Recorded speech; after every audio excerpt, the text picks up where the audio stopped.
Hii kesi itatusaidia kwenye mambo mengi sana, na inasaidia nchi kwenye mambo mengi, ikiwemo kuonesha haja ya reforms za haraka. Tulikuwa tunataka reforms za uchaguzi, reforms za kikatiba, lakini sasa inatuambia tunahitaji reforms mpaka kwenye mifumo yote, ikiwemo mahakama ya nchi hii, ofisi ya DPP. Kila mtu anayekuja kusikiliza hii kesi anaona kabisa kwamba haya mambo ni fabricated, ni mambo ya kutunga, ya uongo, na sio ya bahati mbaya. Na sio Lissu tu anaonewa hapa na anatungiwa mambo, watu wengi wamefanyiwa hivyo.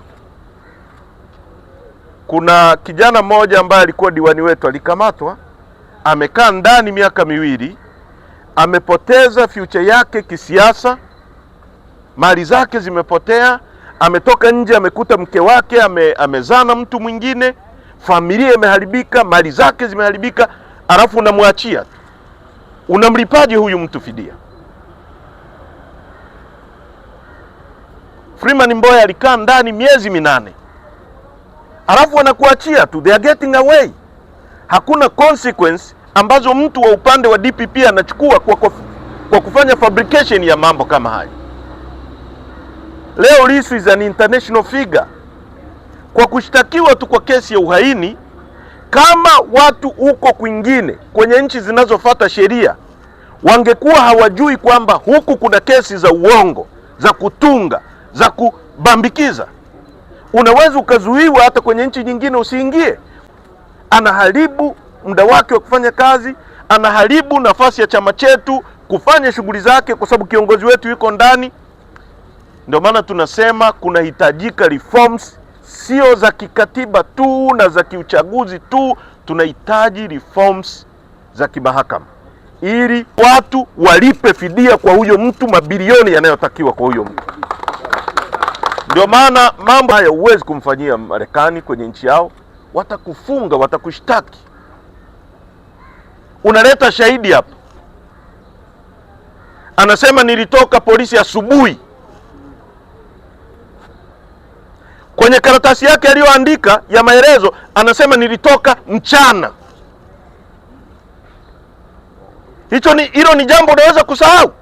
Jambo ulilolifanya na kweli uliloliona unaweza kulisahau? Shahidi anatoka Songea, mmoja anatoka Arusha, mwingine anatoka Moshi. Maelezo yao yanafanana kama watoto walioimbishwa a e i o u, kila mtu anatembea mle mle. We are not fools, sisi sio wajinga. Pesa za nchi yetu zinatumika, hatutakubali. Na kila mtu ambaye ataungana na hao watu kujaribu kutushambulia, dunia ya sasa, hata nyie waandishi wa habari nawaambia, hamwezi kupika uongo, kwa sababu dunia ya sasa hii dunia ni global. Ndio maana mtu amelipwa hapo eti anafanya lobbying huko eti kujaribu kusafisha taswira. Hii dunia, simu tu nyumbani kwangu mimi nakaa na simu, narusha kitu kinaenda dunia nzima, kila mtu anaona. Naweza nikajifungia leo nikasema jambo, baada ya nusu saa liko kila sehemu. Utadanganya watu walipigwa risasi, watu wanaona. Utadanganya, utasafishaje? Yapo yanaeleweka. Kwa mimi nafikiri tunahitaji reform kubwa sana ili kukomesha haya mambo yanayoendelea kwenye nchi hii. Mambo haya ya kuonea watu, mambo ya kubambikiza watu kesi. Miaka 64 baada ya uhuru, hatuwezi kufocus kwenye masuala ya kiuchumi, kwenye masuala ya kimaendeleo, kwenye masuala ya kiteknolojia. Tuna focus kuja kumwonea Lissu kwamba awapigie magoti. Duniani hapa nani ataishi milele? Sisi hatutapigia mtu magoti kwa uongo. Hilo hatutafanya. Hilo wajue kabisa kwamba watatukata vichwa, tutaenda huko chini kaburini tukiwa proud kwamba tulisimama, hatukupigia mtu magoti. Hilo waelewe. Nimesema hapa tangu siku ya kwanza, nafikiri walikuwa nafikiri tunatania. Lissu is the same. Atakuja hapa, he will kill you with his smile, kwa sababu anajua hajatenda kosa na anajua anapigania watoto wa nchi hii. Hata wapigia magoti. Kwa tunaendelea kusisitiza wamwachie mwenyekiti wetu unconditionally kama walivyomkamata.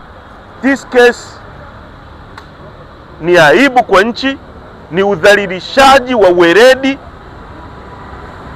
na ni kujianika, kwa sababu katika mazingira haya ambayo shahidi anaandika kwamba nilienda asubuhi mahakamani, sio niliachiwa asubuhi, mara sio niliachiwa baada ya dakika 45, huku anasema sio niliachiwa baada ya nini, sio nilitolewa hapo baada ya nini. Alafu nyie hata logic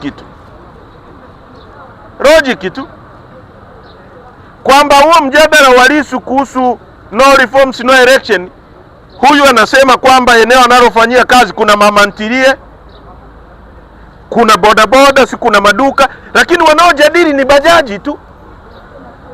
Yaani hakuna hata mama ntilie mmoja aliyevutiwa na huo mjadala hata asikilize au awepo. Yaani ni bajaji tu. Logic inakwambiaje? Kwamba sisi ni wajinga kiasi hicho? Wakienda kwenye kijiwe cha bodaboda ambacho kuna watu wana maduka hapo, kuna nini, lakini wanaokuwa wanajadili ni bodaboda tu. Yule wasongea anakuambia niliendesha kwenda kumchukua mteja, nikaenda nikapaki sehemu nikaanza kuperuzi.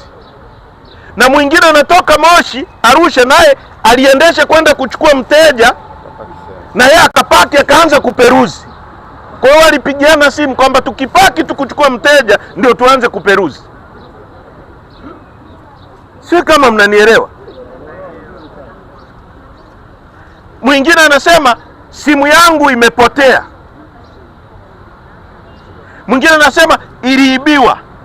Mwingine anasema iliharibika. Ni coincidence kwamba mashahidi waliokuja kutoa ushahidi simu zao, huyo mwenye Panasonic sui ngapi, kwanza alisema Panasonic, Sony Ericsson, si nini. Hiyo simu moja ndio hiyo Galaxy, ndio hiyo Panasonic, ndio hiyo Sony. We are not stupid. We are not stupid. Watanzania sio wajinga kufoji mambo ya aina hii. Ni aibu. Au watu wana aibu hao? Lakini ni muhimu kila mtu atimize wajibu wake. Na kwetu waandishi wa habari, tendeni haki ndugu zangu. Sisi watu wa Chadema tunapenda uhuru wa habari, tunapenda mfanye kazi yenu kwa weledi. Hatupendi tuingilie wala tujue mnachoandika. Lakini tendeni haki. Ripotini kwa haki. Ukiona nimevaa nguo ya blue au ina rangi ya blue na nyekundu, sema nimevaa nguo ya rangi ya blue na nyekundu. Ukisema nimevaa nyeusi, nitakukanusha public. Na dunia ya sasa watu wana simu hizi, ni tofauti na zamani. Utaandika kitu hapa, alafu mtu atasema mbona hiki kitu huyu mtu anachoandika kwenye simu nimeona video haisemi hivyo. Atakuona wewe na chombo chako unapotosha na atakuchukia. Asanteni kwa kunisikiliza.